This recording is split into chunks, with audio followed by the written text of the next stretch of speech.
Gloucester, Massachusetts is America's oldest seaport. For most of its 400-year history, Gloucester was the fishing capital of the world. Its lifeblood is dangerous and costly.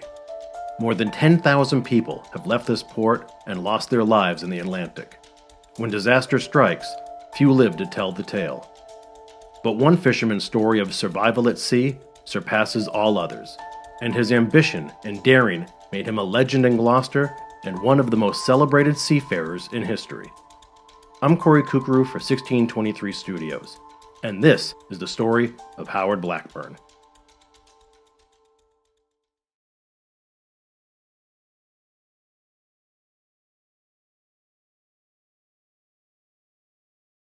Howard Blackburn was born on February 17, 1859, in a small cottage in Port Medway, a booming lumber town on the southern coast of Nova Scotia. The Blackburns were a fishing family, and Howard's fascination with the sea was instilled at a young age. His rough-and-tumble father and grandfather both earned a living on the water. Howard spent his formative years swimming, sailing, and rowing the Medway River with his 7 siblings. He was exceptionally strong and independent for a child obsessed with becoming a man.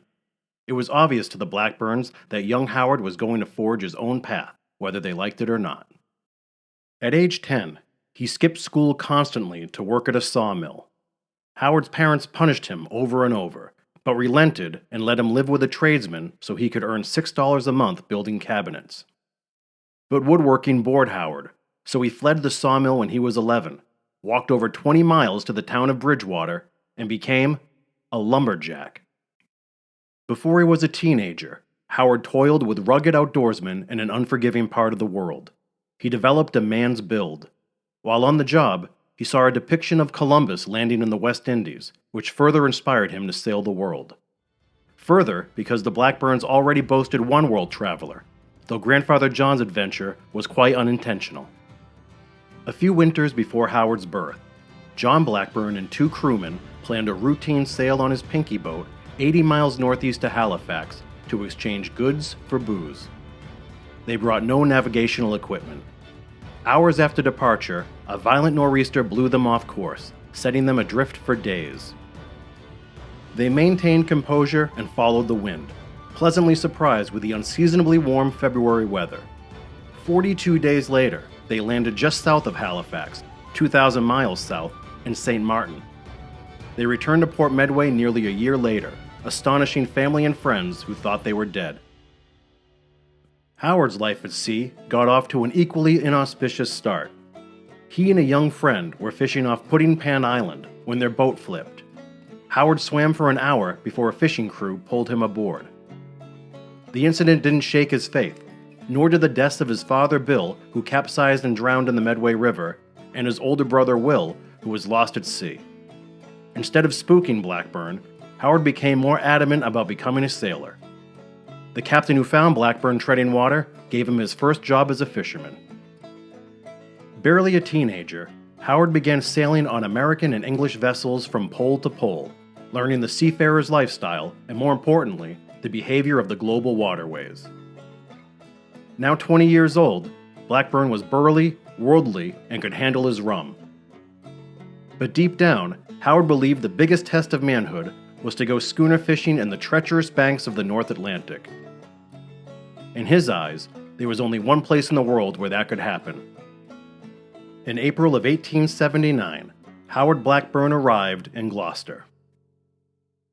For 3 years, he earned a solid reputation amongst the Gloucester fleet, fishing non-stop until Christmas, when he'd return to Port Medway to visit family. It was during a break in January 1883 that Blackburn learned of a last-second opening on the Grace L. Fears, an 80-foot schooner known as the Queen of the ultra-competitive halibut fleet. The Fears made top money and hired the best crew. It was a golden opportunity.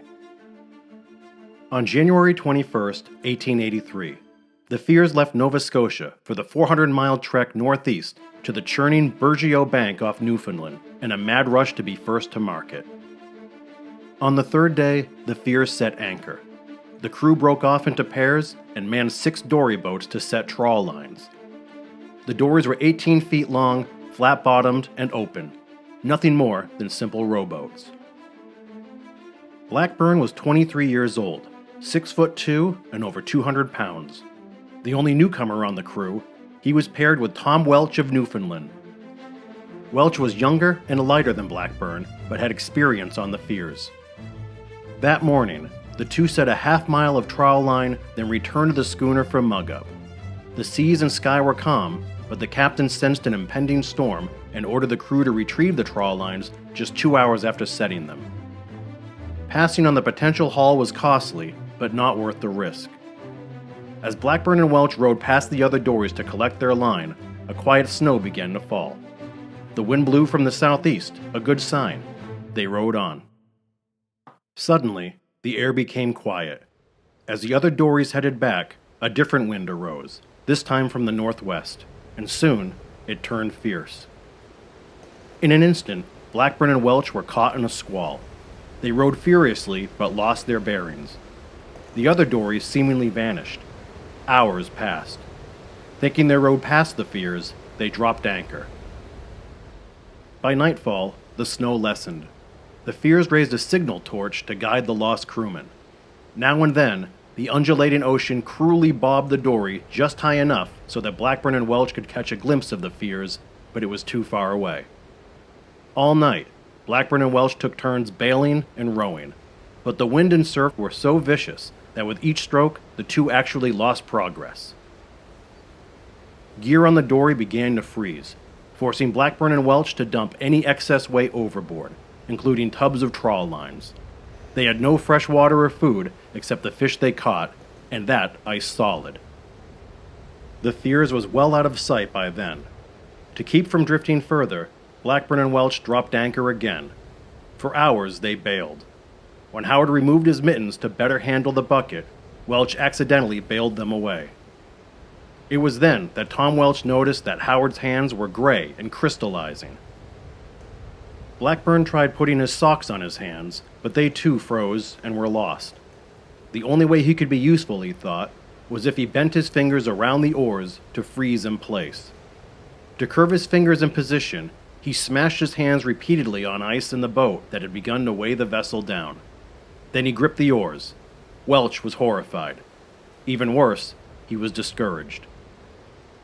Late into their second day adrift, Blackburn noticed that his dory mate had stopped bailing. Howard barked at his partner to startle him, but Tom's expression was blank. "I'm blind," said Welch. "There's no use. We can't last another night." Blackburn broke his hands from the oars, laid Welch down, and started bailing. Welch, crazy from thirst, tried jumping out. Howard pulled him back and fed him ice, but all Welch could do was mumble prayers. The surf was relentless. Howard rowed towards what he hoped was the coast of Newfoundland, but there were no signs of land. Welch was catatonic. Occasionally, he blurted Blackburn's name. When Howard turned to bail again, Welch was dead. Frostbite swelled Howard's hands so badly that he couldn't put Welch's mittens over them. Instead, he put his hands between his legs, crouched down to avoid the gales, and rocked back and forth to stay awake through the night. He watched helplessly as Welch's oars spilled overboard. On the third day adrift, sunrise oversaw a calm sea. The storm finally passed. Blackburn and his gear were encased in ice, which burdened the dory. He was wonderstruck to see that his anchor lines had frayed to threads, yet froze solid, keeping the vessel from tipping overnight. He repaired what he could and continued rowing. By noon, his finger flesh began breaking off like dry powder, the blood freezing instantly. He rowed on instinct alone, bone on wood. Far in the distance, Blackburn eyed a snow-covered rock.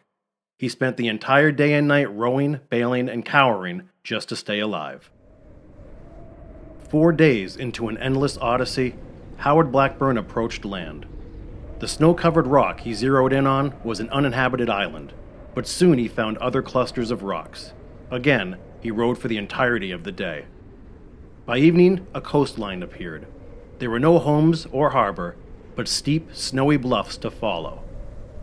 He fought a swift tide. Finally, there was a positive sign. Blackburn noticed 2 distinct colors of rushing water.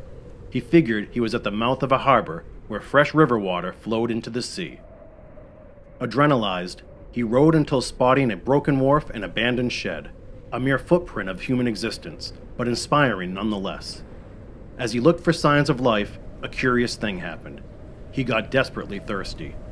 Voices of former shipmates taunted him that he wouldn't make it. Delirious and defeated, Blackburn backtracked to the lifeless hut. When he finally reached shore, Blackburn stood up to drag the dory onto land but stumbled. His feet were frozen. He stomped through knee-high snow to the shed. The roof was gone, a table and bed covered in drifts. There was a half barrel of salt cod, but he had enough sense to realize eating salt would kill him. So he chipped through the ice and laid fish in the snow, hoping to draw the salt out. It never occurred to Howard that some of the cod and halibut he and Welch caught 4 days earlier was still in the dory. Sitting in the dilapidated shed, Blackburn noticed the silhouette of a schooner on the black horizon. Now he knew there was a harbor close by. The plan was to spend the night in the hut, then row at dawn. He found some flint, but was incapable of starting a fire, so he balled up old fishing lines and nets to use as a pillow and blanket. Still exposed to the elements, Blackburn shivered uncontrollably. If he slept, he'd die, so he spent the night pacing and crawling on the floor eating snow. At dawn, Blackburn heard the dory thrashing against the flat rocks. It was fractured and flooded. Tom Welch's body had warped grotesquely. While repairing the boat, he heard a faint gunshot. Howard remembered that in the winter, successful fishermen often stayed in cabins at outposts with their families to hunt. He screamed for help, but his calls went unanswered. The thought of human contact brought another sudden rush of thirst that triggered a second bout of delirium. Convinced that the old wharf must have a freshwater well, Blackburn crazily waded and dived through waist-high snow, searching for low points in the drifts. There was no well. When Howard regained his senses, he went to shore to repair the dory. First, he had to drag Tom Welch off the boat. He used a gaff to pull the body close, but when he tried lifting Welch, Howard suffered an excruciating hernia. As he pushed the bulge of organs back into his body, he watched Welch sink to the bottom of a tidal pool. Blackburn yanked the dory away from the surf, biting down on the anchor line to hold the boat in place between crashing waves. He drained it, filled the keg with snow, took one last look at Tom Welch's floating body, and pushed off to row. Hugging the coast, he sloshed through one featureless cove to the next. Then, a glimmer of hope. 2 schooners on the horizon. Blackburn made an immediate beeline and got close enough to see a man on deck, but the wind shifted and pushed him away before getting spotted. It was devastating, but Howard kept on. The leak worsened and the sea got choppy. Snow started to fall. Blackburn turned all the way back to the hut to regain whatever strength he had left. That night he rowed along the opposite side of the bank. Chunks of ice perilously floated by. There was fresh water somewhere. He was 1 mile beyond where he reached the day before when he noticed a cluster of cabins in the moonlight. Blackburn fought the current, zigzagging at a glacial pace. Every time he stopped to bail, he lost progress, but the battered dory finally reached a frozen inlet. A group of men crossing the ice stopped in their tracks, stunned beyond belief at the sight of a haggard, lone voyager willing his pitiful boat to land. They sensed the enormity and the emergency. After 5 days and nights of hell in the North Atlantic, without food, without hope, without the use of his hands or feeling in his feet, Howard Blackburn was about to be saved. But, as the shadowy figures on the ice slowly came into focus, Blackburn had no idea that his road to recovery had only just begun.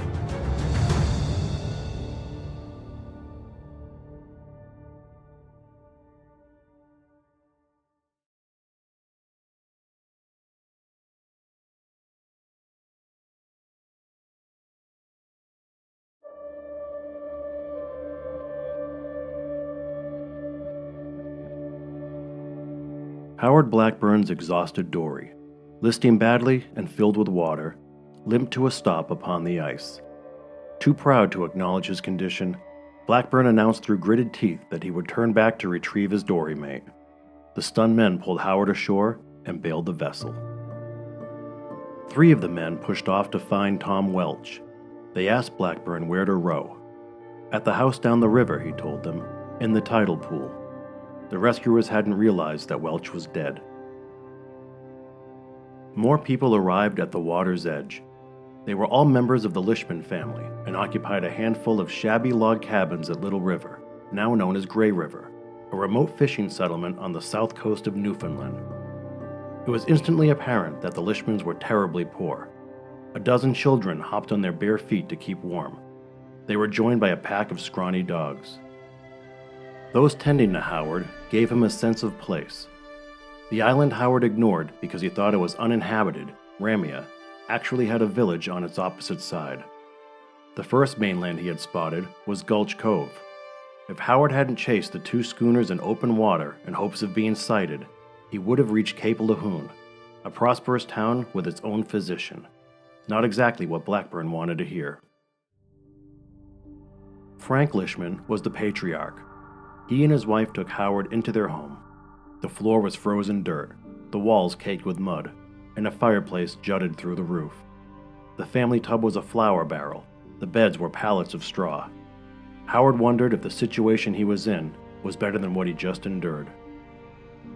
Seeing the frostbite, the Lishmans cut away Howard's clothes and gave him tea with spruce boughs to drink, fearing water would kill him. They also offered hard bread. It was the first Howard had eaten in 114 hours. Mrs. Lishman soaked Howard's hands and feet in a saltwater brine, then bandaged him with flour paste and cod liver oil. The pain was agonizing. It was another sleepless night. The next morning, Mrs. Lishman changed the bandages, applying a powder of crushed mussel shells over the wounds. Howard's fingers, still curved from being frozen to the oars, started falling off.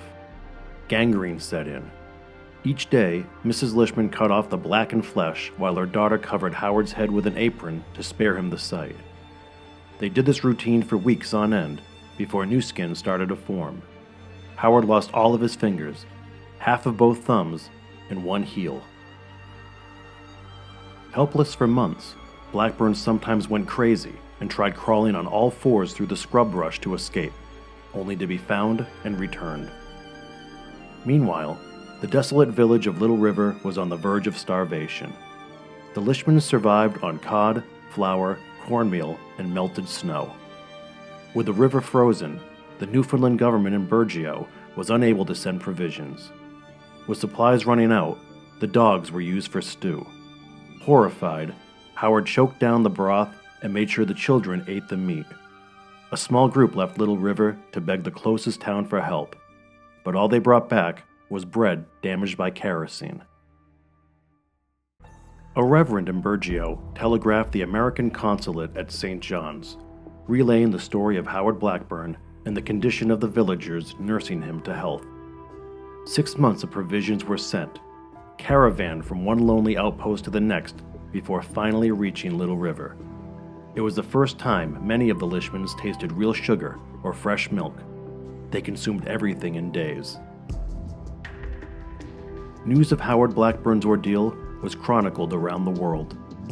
A seal hunting steamer called the Nimrod was temporarily stuck in ice near Little River. The 30-man crew knew Howard's story and set out for the village to meet the seemingly mythical figure. When they saw the immobilized hero and the state of poverty in which the Lishmans lived, they left their lunches, returned to the steamer, and brought more provisions. It was the Lishman children who haunted Howard's mind.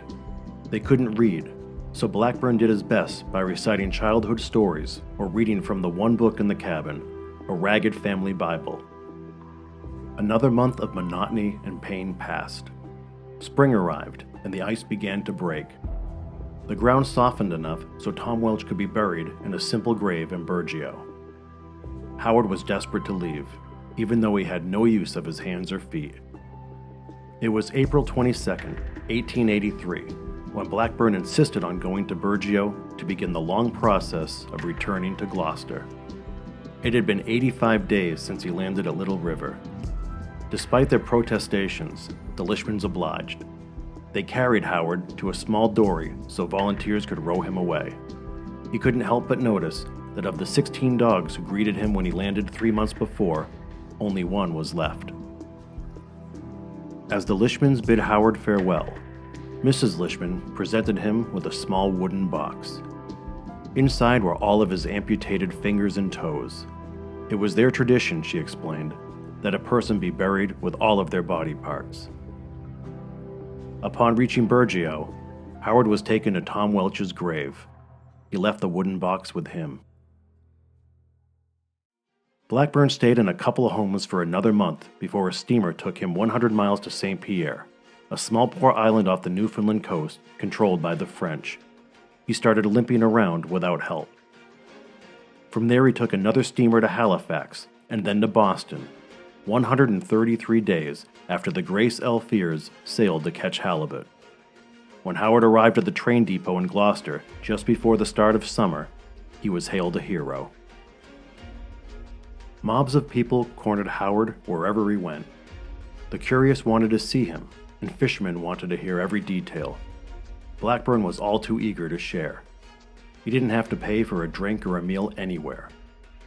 But Howard's disability brought him to a troubling crossroads.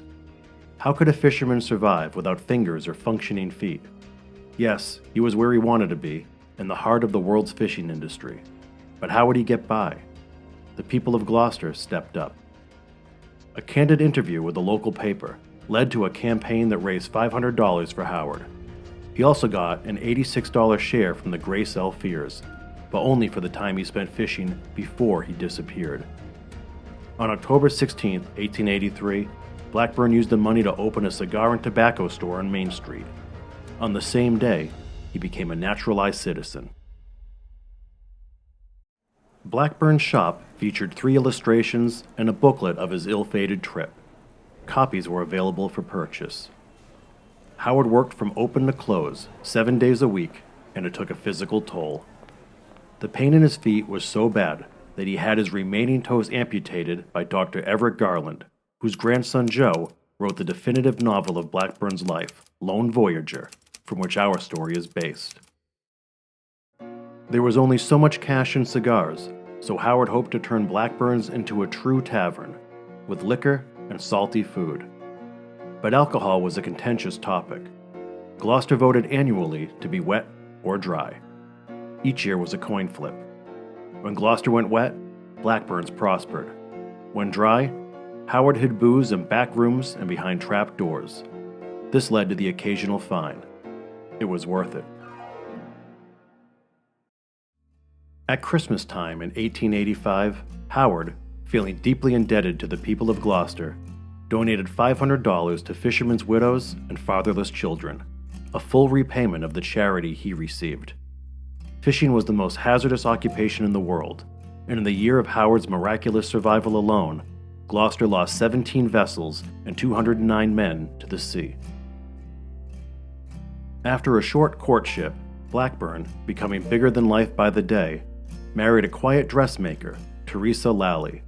They lived a few doors down from the business and had a child, Howard Jr. Then tragedy struck again. At only 6 weeks of age, Jr. caught a cold.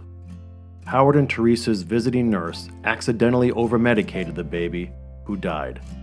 Teresa never told her hothead husband the truth, and he held the baby's death against her.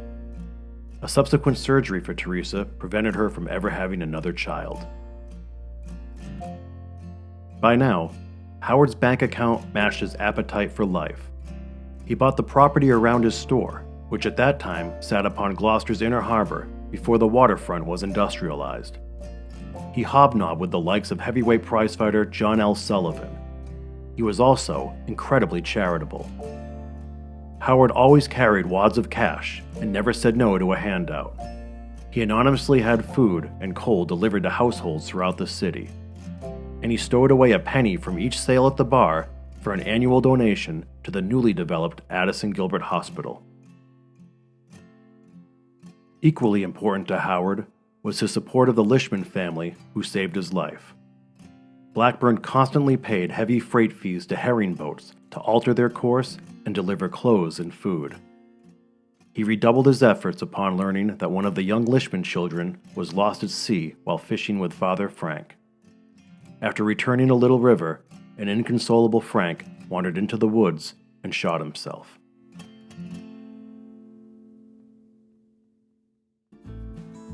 When Gloucester voted dry at the end of 1895, Howard rented his tavern to a friend and traveled west, partly for adventure and partly to seek relief from his crippling arthritis. At one point, he ended up on a dude ranch in Hot Springs, Arkansas.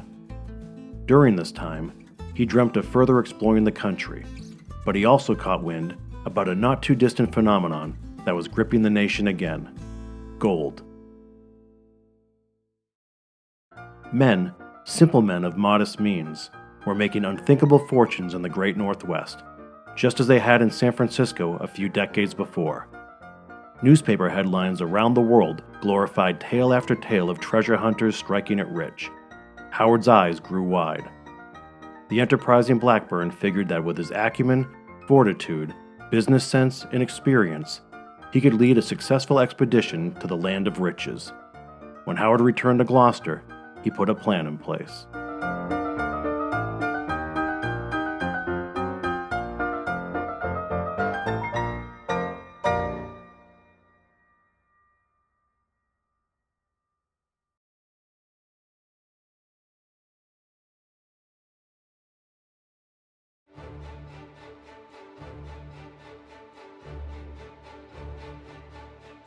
It took a month of mild summer weather before dozens of newly rich gold rushers could return from the far reaches of Yukon, the northwesternmost territory in Canada, to the Alaskan port city of St. Michael, where they victoriously boarded a steamship bound for Seattle.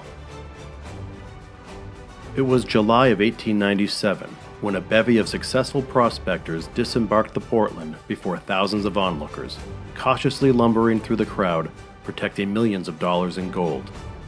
They used everything they had: coffee pots, blankets, boots, to hold their fortunes against their bodies. It was the biggest strike since 1849. The dream was real. Before newspapers reached the stands, wishful treasure hunters around the world prepared to join the Klondike gold rush. Expeditions formed rapidly in New England and around the world. Howard caught the fever too. He lost himself in accounts of expeditions failed and triumphant. He bent the ears of Gloucestermen who followed the gold rush in '49. But that strike was in sunny California, not 3,000 miles beyond the palm trees into the frozen tundra of the Arctic. Blackburn knew only the smartest and strongest could survive. Pushing 40 and looking for a challenge, he went all in.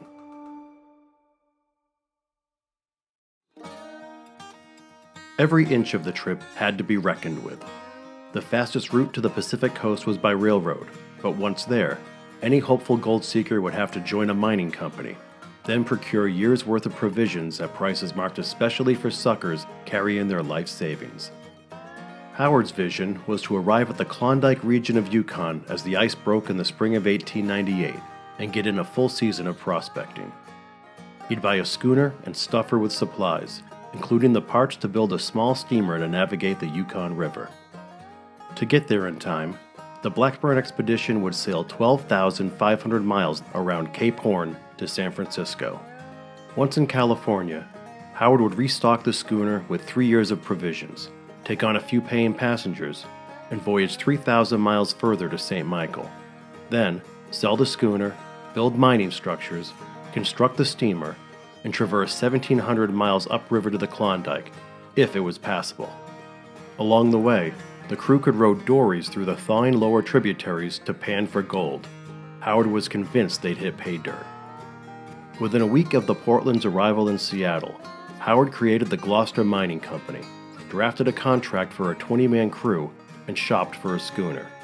He had no problem finding financiers to foot the $3,000 bill.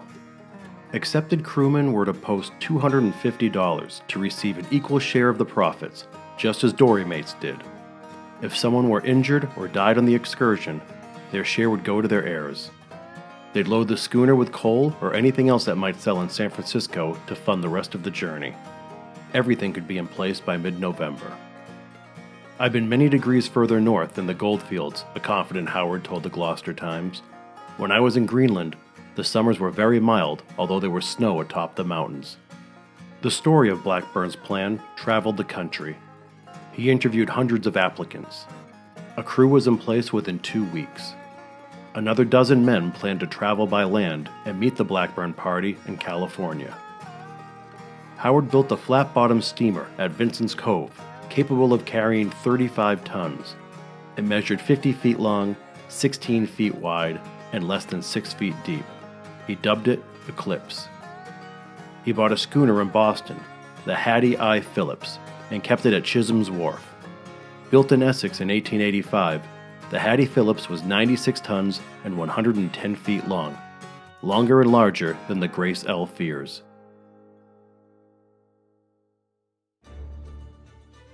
In the meantime, tens of thousands of men and women clogged Northwest port cities and waterways in a mad dash to the Klondike. The U.S. and Canadian governments tried in vain to dissuade people from further overwhelming the region. The Blackburn Party accelerated its pace. Howard signed experienced Captain John Harris, who had crossed Cape Horn twice. Each time a new man was added to the crew, Howard, a savvy publicity hound, informed the local papers, who ate up every detail. The crew consisted of men aged 19 to 52, from a Rockport quarryman to a Gloucester barber. On October 18, 1897, the Blackburn expedition prepared to launch from Gloucester's inner harbor. The wharves were a mob scene teeming with well-wishers. They pushed off late in the afternoon to a wild roar, which got louder as the Hattie Phillips faded beyond the Eastern Point Lighthouse.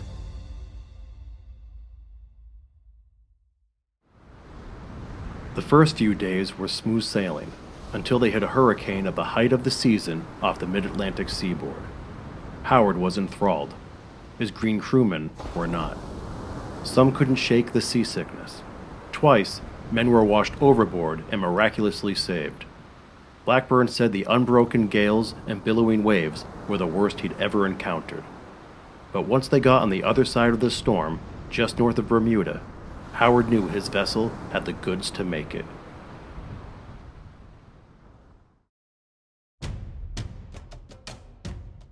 One month after leaving Gloucester, they crossed the equator outside Brazil. Another month passed before they made landfall at the entrance to the Strait of Magellan for much-needed rest and repairs. From there, they navigated to Punta Arenas, Chile, at that time the world's southernmost city, and sold most of their coal at an agreeable price. Some of the crew had an impossible time adjusting to the desolation of Tierra del Fuego, which was also in the midst of an ongoing genocide of its native Selknam people from Europeans. Blackburn, at the crew's behest, sprinkled carpet tacks on the deck each night to deter barefoot natives from sneaking on board. The Gloucestermen continued through one of the Earth's most dangerous passages off the Chilean coast. Reminders of their precarious situation surrounded them. Skeletons of shipwrecks littered the entire landscape. But the Blackburn expedition caught a break. Seas and weather were relatively calm, enabling the men to hunt birds on shore during daylight and sail easily through the night. On New Year's Day in 1898, the Hattie Phillips exited the Strait of Magellan into the Pacific. For all of January, they dealt with brutal equatorial heat. At one point, they dodged a field of waterspouts. Luck was on their side. In late February, they spotted the California coast and were awed by the number of vessels racing to land. When they anchored, men on the dock shouted that the USS Maine was sunk in Havana Harbor, and war with Spain was imminent. Howard's youngest crewman, Fred Head, also learned that his father was lost at George's Bank during the very hurricane they endured upon departing Gloucester. Incredibly, the Hattie Phillips made the voyage in only 4 months. But leaving their lives behind and sailing to San Francisco proved to be the easiest part of the Blackburn expedition. The Yukon River was frozen solid. Arriving prospectors, or sourdoughs as they were called, couldn't get in to stake claims, and those who had reached the goldfields months earlier couldn't get out. Dawson, a tiny First Nations camp, was the center of the rush. In just 2 years, its population mushroomed from 500 to nearly 30,000. Dawson housed hundreds of prospectors clinging to their fortunes, some on the verge of realizing generational wealth, with nowhere to cash in. What's more, the city was ravaged by scurvy and starvation. A young, luckless sourdough named Jack London nearly died there. Paranoid winters guarded their gold for months on end, in bare-bones encampments with scant provisions, hundreds of miles from civilization, and temperatures averaging 30 below. Imagine holding a life-changing fortune in your hands without the ability to buy an apple. Shysters and thieves made everyone suspicious. Many who struck out were paid handsomely to protect stashes or sneak the almost rich out of Dawson by any means necessary. Howard was set aback by the news. To compound matters, he was told that by the time the Blackburn expedition reached St. Michael in late June, there was little chance he could sell the Hattie Phillips at a fair price. Instead, he auctioned the last of the coal and hoped to market the Hattie Phillips in San Francisco, forcing the company to take a steamship to Alaska. The crew was dead set against it. None of the vessels they saw were fit to handle the North Pacific. To keep the men satiated and put a few dollars in their pockets, Howard struck a deal to deliver lumber 750 miles north to Astoria, Oregon. The trip was bumpy, but when the famous Fisherman landed, grateful locals did all they could to convince Blackburn to stay and manage the booming salmon trade. They begged Howard to turn Astoria into the Gloucester of the West. Fish were practically jumping on shore, they said. Creating a lucrative fishery was a sure bet. Why risk death and pray for gold? But the men of the Hattie Phillips could not be swayed. They returned to San Francisco to restore the ship and wait for the Yukon River to thaw.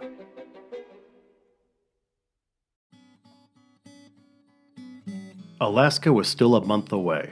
With frayed nerves and endless downtime, the company bickered to the brink of mutiny.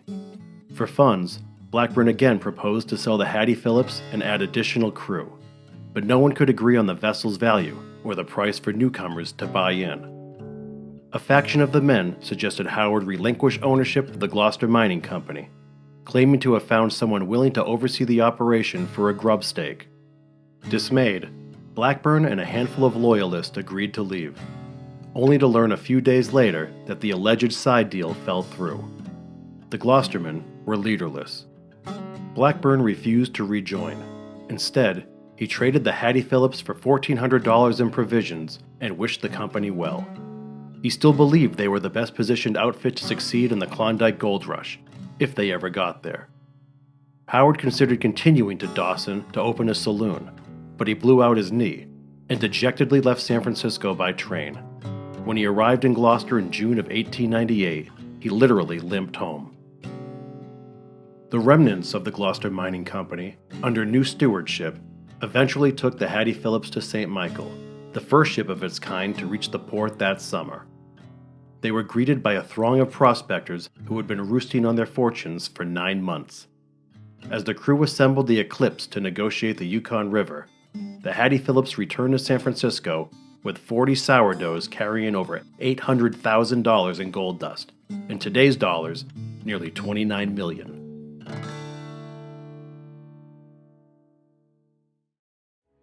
The Gloucestermen got about 1,000 miles from Dawson when they realized they wouldn't make it before the freeze. The Eclipse's propeller broke twice. They anchored and rode dories against racing currents while dodging bobbing ice chunks. Occasionally, they staked claims in the vast, indistinct wilderness. They fell victim to scurvy and frostbite. One man froze to death. The short season passed. As supplies and shelter dwindled, the men reversed course, sledded across the frozen tributaries, and disbanded with hardly any gold dust. It's believed only 7 men of the Gloucester Mining Company ever made it back to the States alive. As quickly as Dawson bloomed, it withered. New gold fields were discovered 800 miles west in Nome, Alaska. Dawson was virtually abandoned. In the end, of the 100,000 treasure hunters who were part of the Klondike gold rush, most never reached their destination. Of those who did, hardly a tiny fraction had anything to show for it.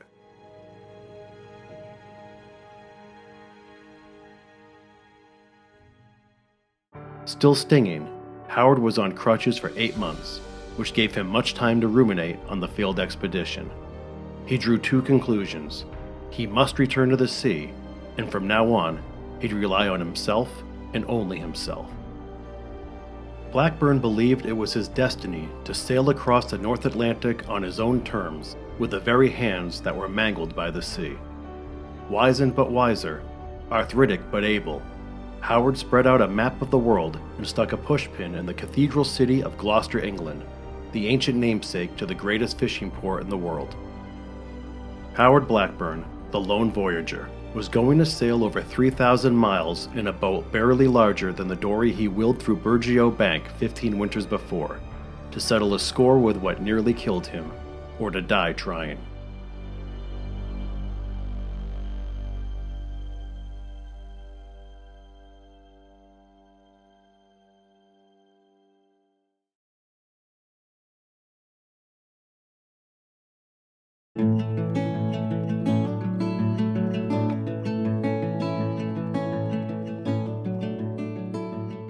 The Blackburn expedition was a failure. Howard was embarrassed that he couldn't control the mutinous Gloucester Mining Company. But without a company to keep, the prideful Blackburn dreamt of the impossible, a death-defying solo excursion across the Atlantic in a tiny boat.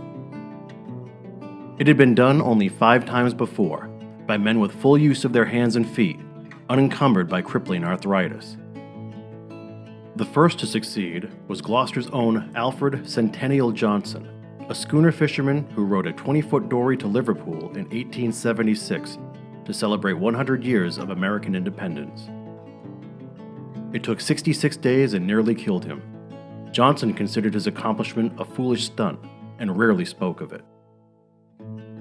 In April of 1899, Captain Joshua Slocum, a Nova Scotian who 4 years earlier became the first man to sail around the world single-handedly, spoke at the Chapel Street Baptist Church in East Gloucester about his 38-month odyssey.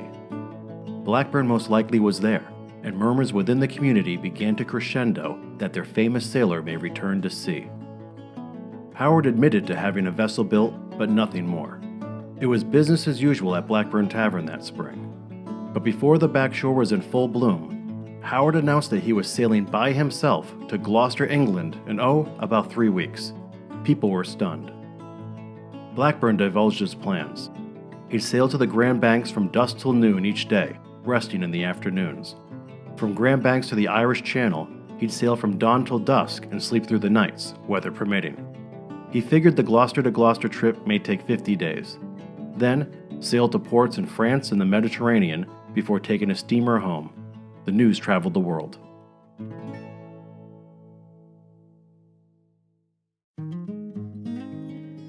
Blackburn named his 30-foot sloop Great Western, after the legendary British steamer, the largest passenger ship in the world and the first steamer built specifically to cross the Atlantic Ocean. The Acoriana Society, a Portuguese-American club to whom Howard was close, presented a giant American flag adorned with the vessel's name for the journey.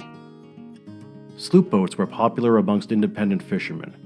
Less attractive, yet less expensive than schooners, sloops held only 3 or 4 bodies, but were made for durability. Crews were able to haul their catches faster and return to the markets while prices were high. The Great Western measured 38 feet from stem to stern, 8.5 feet wide and 4 feet deep.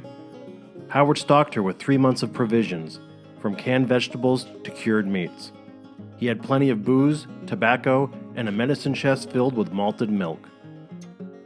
The sloop sat at Lane's Wharf, behind Blackburn Tavern. Friends and admirers gathered. Some hardly budged until June 18, 1899, the date of departure. By then, 10,000 people packed the wharves for the best view.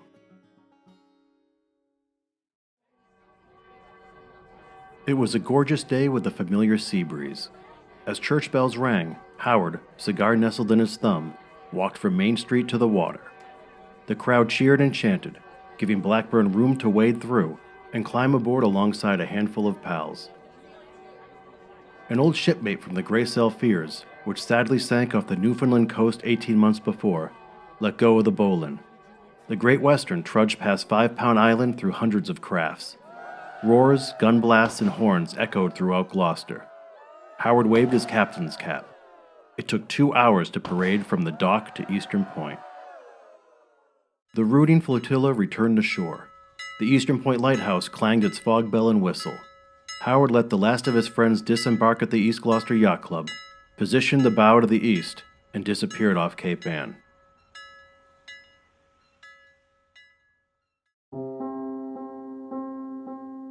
With Thatcher Island's twin lights far behind him, Howard sailed into the night.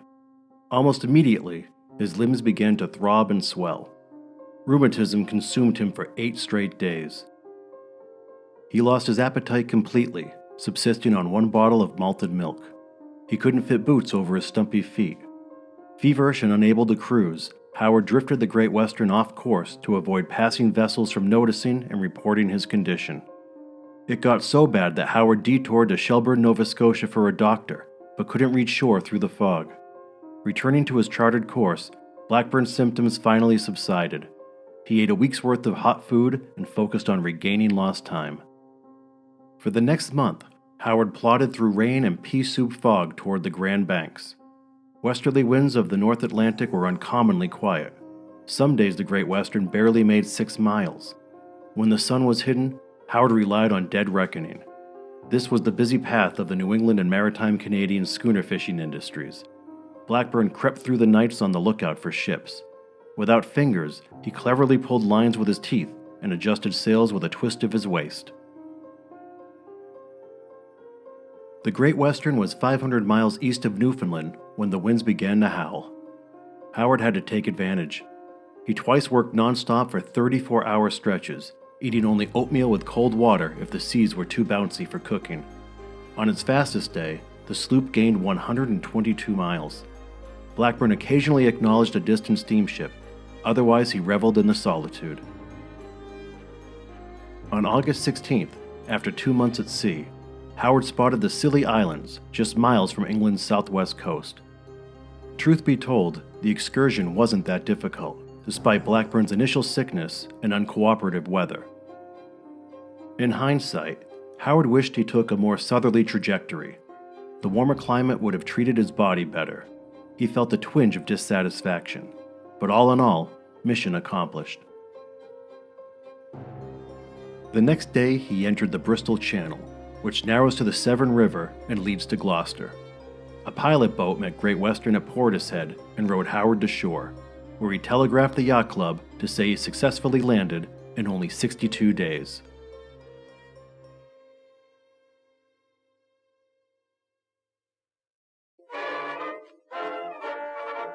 Delighted Englishmen surrounded the burly, sun-kissed Blackburn, who gave newspapermen a predictably colorful account of his journey, as well as an explanation of his missing fingers.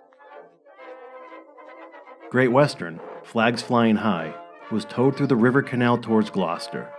People flocked to the marinas along the route to congratulate the lone voyager. Upon docking, officials paraded Howard through the city in an open carriage. The celebration lasted 5 days. He continued through the south of England, with Great Western in tow. Through the canals, throngs of people rained flowers and cheers. Everyone wanted to pat his back or touch the triumphant sloop. Howard sold the Great Western, stayed in London for 6 weeks, and visited Paris for 6 more. In December, nearly 4 months after crossing the Atlantic single-handedly, Howard took a steamship to New York. A week later, the fingerless navigator, as the press called him, was in Gloucester, ragged from the demands put on his body, but a hero once more.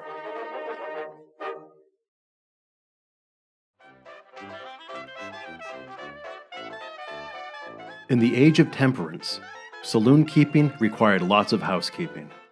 Blackburn spent a fair amount of time in court, fighting fines and lawsuits, or lobbying against forced closures of his highly prosperous tavern. He stayed in the good graces of elected officials and police officers. He maintained a sterling reputation by constantly serving Gloucester's poor families with donations of food and fuel.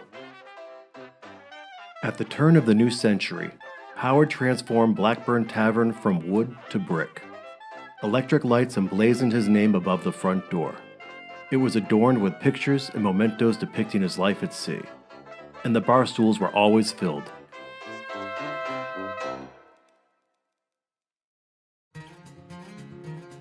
The remodeled saloon wasn't the only thing under construction. Howard was still bothered by the illness and poor weather that elongated the trip to England. The Great Western, for all its attributes, felt cumbersome and struggled to self-steer when Howard needed sleep. It sapped the joy from the adventure.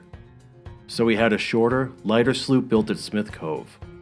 Blackburn downplayed it, but the vessel was clearly designed for a new event.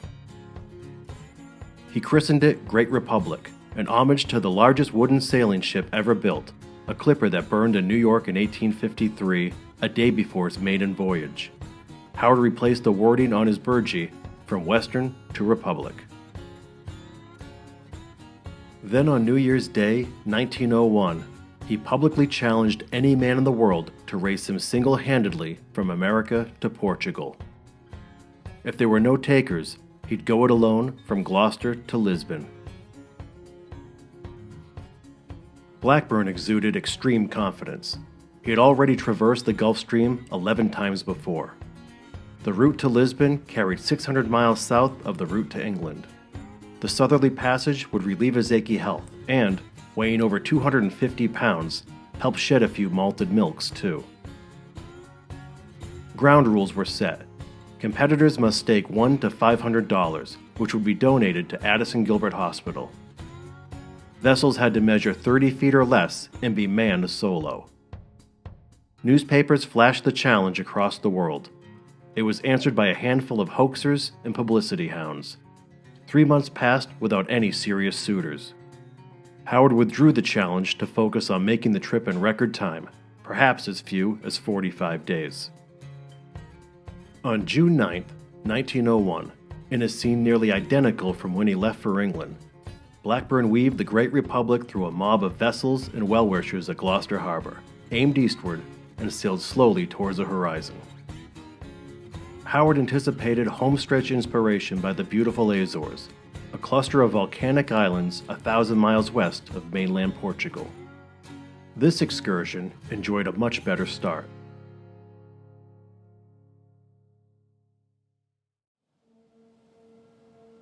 Blackburn kept a journal to document a bevy of passing vessels and marine phenomena at George's Bank.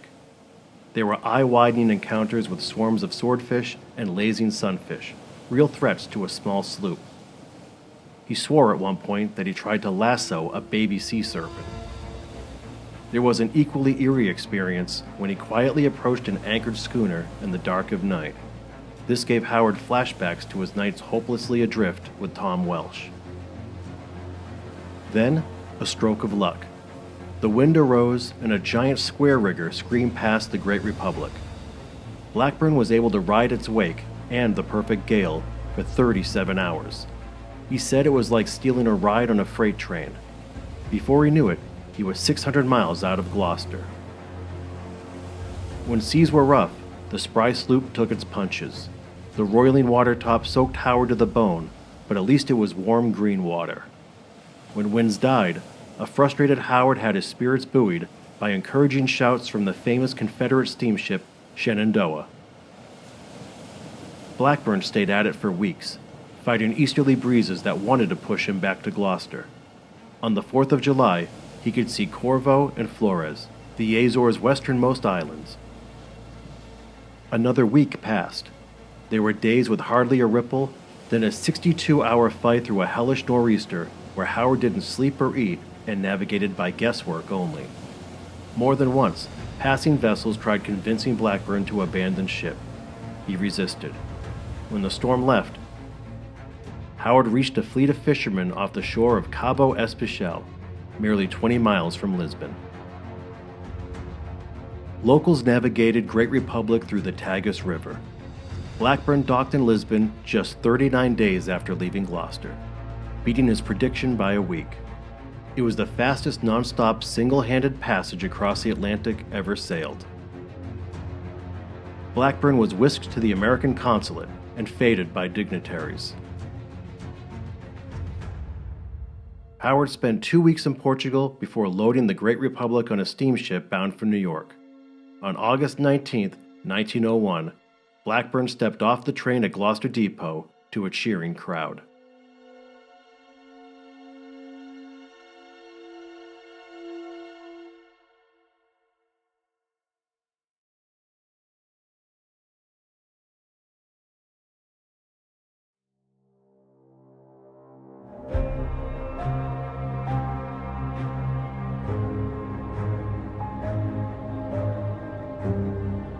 After triumphantly returning from his second crossing of the Atlantic, Howard Blackburn enjoyed a short celebration in Gloucester, then went back to New York Harbor with wife Teresa to retrieve the Great Republic as it arrived by steamship.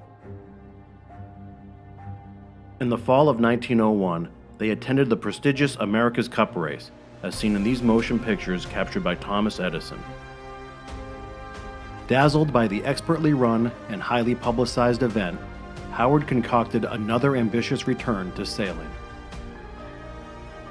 As he and Teresa cruised Great Republic back to Cape Ann, Blackburn mapped a 2-year sailing odyssey through the Hudson River to the Erie Canal to the Great Lakes to the Illinois River, down the Mississippi River, across the Gulf of Mexico to Key West, then to Cuba, Puerto Rico, the Caribbean, then down to Panama and South America before coming home.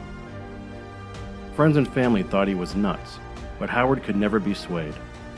However, this excursion would be the stuff of a Mark Twain story, filled with interesting characters, insight into America's heartland still recovering from Civil War, rural river living, and numerous stutters and stops.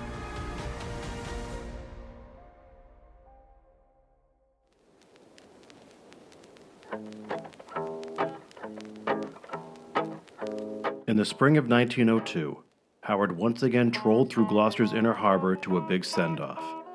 Lousy weather hampered the first leg to Brooklyn, but Blackburn wasn't in a hurry. He left plenty of room to take his time and revel with friends along the way. At that time, canals and locks were neglected, ever-changing, and oft-times impossible to navigate. The rise in population and industry physically changed the courses of America's waterways. Water flow was largely untamed, sandbars were unseen hazards at every bend, and watercraft traffic for business and pleasure exploded. By the time the latest nautical chart was printed, it was obsolete. Howard, fighting rheumatism through clenched teeth, routinely had the Great Republic towed by larger boats or pulled along riverbanks by pedestrians or mules. Sometimes he left the boat in the hands of others, who invariably bumbled and got the vessel in trouble, only to be rescued by the fingerless navigator. Freshwater travel proved just as perilous as the salty North Atlantic. Trying to cross Lake Erie through Canadian gales and busy steamship routes was more difficult for Howard than his dicey sail to Portugal. Steamer captains had much more visible competition within the confines of a lake, with orders to sink anything in their path. Celebrity couldn't get in the way of commerce. There were no friendly captains going out of their way to check Howard's condition and offer kerosene and coconuts. Nevertheless, cities were ecstatic to see the man and vessel who heroically crossed the Atlantic. Blackburn loved the congratulatory diversions, and the whiskey and cigars that went with them.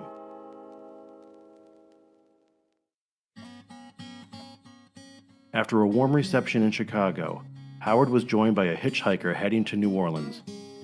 The company was welcome, but the two dealt with non-stop trouble once they hit the Mississippi: biblical thunderstorms, withering Midwestern humidity, and mosquitoes. They often ran aground on sandbars, forcing them to camp on shore. Howard had more than one bout of malaria and was sickened for weeks on end from drinking untreated river water.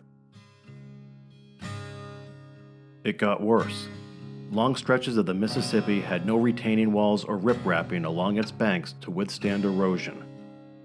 Swaths of trees and cornfields often slunk into the river, putting the Great Republic in constant danger. It didn't take long, Columbus, Kentucky to be exact, for Howard's passenger to abandon ship for the comforts of a railroad boxcar. The river was so shallow, nothing more than a mud puddle really, that Blackburn had the Great Republic hauled by rail to Mobile, Alabama. Discouraged, in a message to Teresa, he promised to sell the boat and go home, but eventually changed his mind. There were friendly encounters too. A moonshiner who sampled Howard's tavern whiskey for a night, then refilled the supply with his own product as Howard slept.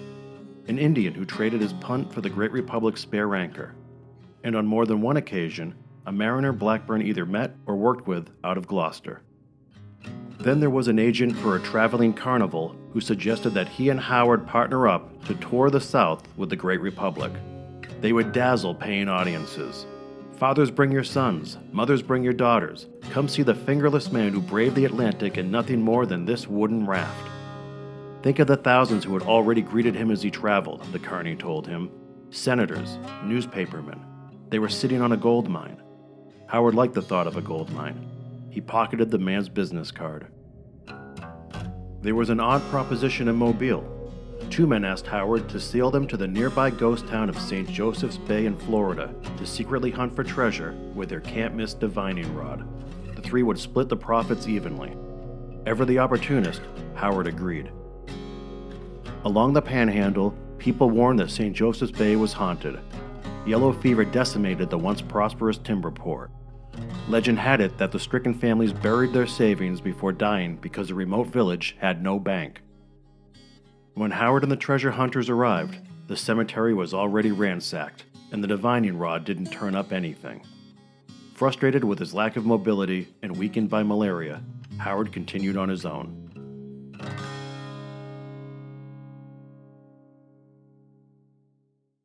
His tempo slowed.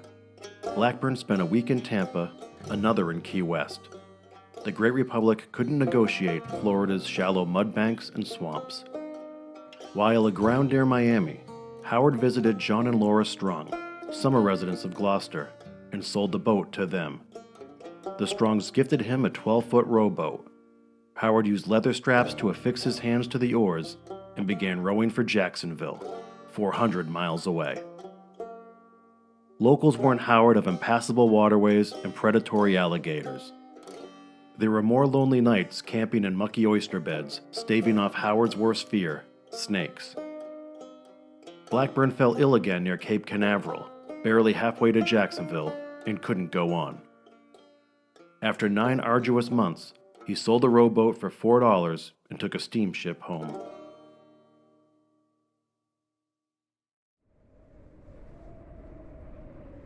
It was February 1903, exactly 20 years since the Burgio disaster, and Gloucester was enduring an awful winter. The harbor froze, and a coal miner strike left the city without fuel. Howard had groceries delivered to needy families and donated thousands of dollars to Addison Gilbert Hospital. Friends were relieved that he was finally on the mend, but Howard immediately started work on another dory that was sturdy enough to cross the Atlantic, yet light enough to be carried by a small number of men, such as traveling carnival workers. Rumors of another voyage circulated. Copycats rushed to sail the Atlantic in vessels smaller than Howard's, some for the goal, some for the glory. It wasn't long before Blackburn revealed his wild intention to sail to France within 50 days, traverse the Mediterranean, sail back west to Puerto Rico and Cuba, through the Gulf of Mexico to New Orleans, then up the Mississippi to St. Louis, where mobs of people planned to celebrate the centennial of the Louisiana Purchase at the 1904 World's Fair, and presumably, an heroic seafarer and his 17-foot dory, fittingly named America. Howard left Gloucester in early June. All folks could do was shake their heads.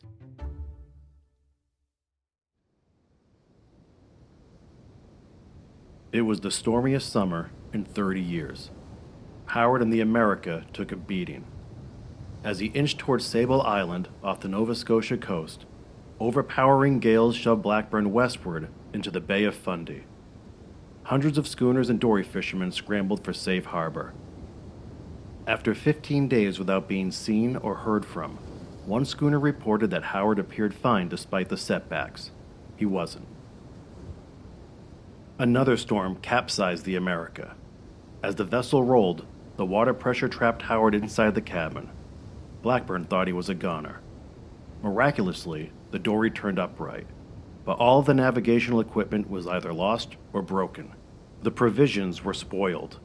Without a compass or lantern, Howard headed for land. America lurched into Clark's Harbor, not far from where Howard grew up in Port Medway. Townsfolk and fishermen recognized their hometown hero and rushed to the dock to assist him. Howard was so arthritic he nearly collapsed. It only took a few days of recovery, though, before he started refitting the boat to continue, against the protestations of friends and even his niece, Clark's Harbor's schoolteacher. He was given a compass, Bible, rations, and a tow to a safe launching area. The hardships continued. Sick and swollen, Howard veered far off course after discovering his compass was faulty. He was able to get America to Cape Canso at the eastern tip of Nova Scotia, where he made one last attempt for Europe. However, Howard was only a few days out when another bad storm tossed him overboard. He was able to climb on board, but his provisions were ruined and extra clothes washed away. He backtracked and bailed for 3 days towards Louisburg and Cape Breton. Folks wanted to see the mythical Blackburn and the dory that survived the storms that kept the fishing fleet home.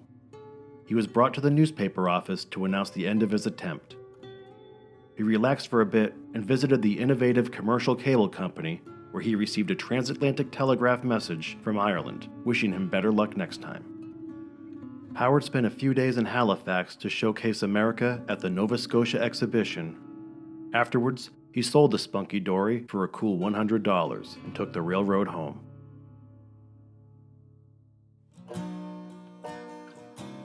His daredevil days behind him, Blackburn spent his later years managing the bar and reconnecting with family. He enjoyed smaller excursions in his latest boat, Christopher Columbus, fishing for fun, collecting seashells, and sailing friends along the coast. Blackburn Tavern flourished, even throughout Prohibition when Howard was only allowed to sell near beer. But Gloucester was notorious for bootlegging and rum running. Cape Ann was an ideal area to transport alcohol. Countless inlets, watercraft with false bottoms, and waterfront businesses easily disguised illegal operations. Howard was frequently in court, thanks to an unannounced visit from federal agents, but with his name and political connections, never got more than a slap on the wrist.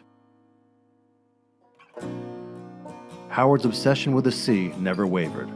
Just before turning 70, Blackburn had another sloop built, Cruising Club, to putt around Cape Ann. He openly dreamt of sailing the Mediterranean, but his wife and doctor talked him out of it. Not long thereafter, Teresa passed away. In failing health and nearly crippled, Howard spent most of his time confined to his apartment above the tavern, being looked after by a niece and the neighborhood. He tried anything to alleviate the pain in his legs, an experimental knee operation, having all of his teeth pulled upon a friend's recommendation, and using a special bed frame that kept his heels higher than his heart. At the same time, the nation spiraled into the Great Depression, but Howard never stopped repaying Gloucester for making him feel whole after the disaster at Burgio. Through donations, he urged the Fisherman's Institute to create an unemployment relief fund. Between handouts and handshakes, it's said that he gave away up to $50,000.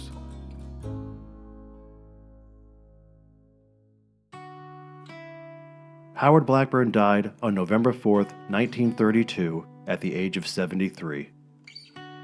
Flags across harbors and homes flew at half-mast.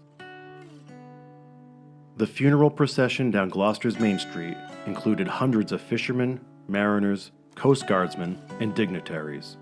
Pallbearers included Charles Adams, America's most famous yachtsman, Congressman A. Piatt Andrew, for whom the arching bridge leading to Gloucester is named, inventor John Hayes Hammond, who often entertained Howard at his Hammond Castle laboratory, sculptor Leonard Kraske, who built the Gloucester Fisherman's Memorial Statue, medical missionary Sir Wilfrid Greenfell, who worked the impoverished coasts of Newfoundland and Labrador, Arctic explorers Bob Bartlett and Donald McMillan, and fishing industry titans Tom Gordon and Tom Carroll of what is now known as Gordons of Gloucester.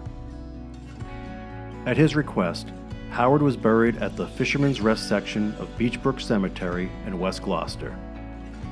Amongst hundreds of short, squat headstones, Howard's is easy to find. A small Nova Scotian flag stands beside it, and atop the granite marker lies a smattering of coins, left perhaps by admirers simply paying their respects, or fellow mariners who share a love for the sea, or maybe as an homage to the thousands of pennies Howard collected from tavern patrons each year to give to Addison Gilbert Hospital. Today, Blackburn's legacy carries on throughout Gloucester and its working waterfront. Cape Ann Museum, home to the majority of images in our story, has a permanent exhibit dedicated to showcasing Blackburn and the Great Republic, The vessel was tracked down and purchased by author Joe Garland, quite a sailor himself, who gifted the boat to the museum. Also featured is Alfred Johnson's Centennial, the man and vessel who inspired Howard to cross the Atlantic solo. The museum's library and archives houses volumes of notes from Howard's journeys, court cases, and news clippings, as well as the original manuscript of and correspondence regarding Lone Voyager, Joe Garland's epic retelling of Howard's life. The reference desk where one can request these materials is part of the original mahogany bar from the Blackburn Tavern. Speaking of the tavern, it still stands at the east end of Main Street and has been home to many iterations of the bar and eatery Howard established in the late 19th century. And every year, rowers and paddlers from around the world honor Howard's incredible tale of survival by partaking in the Blackburn Challenge, a 20-plus mile open ocean circumnavigation around Cape Ann, all to honor the unbreakable spirit of Gloucester's most legendary fisherman, Howard Blackburn.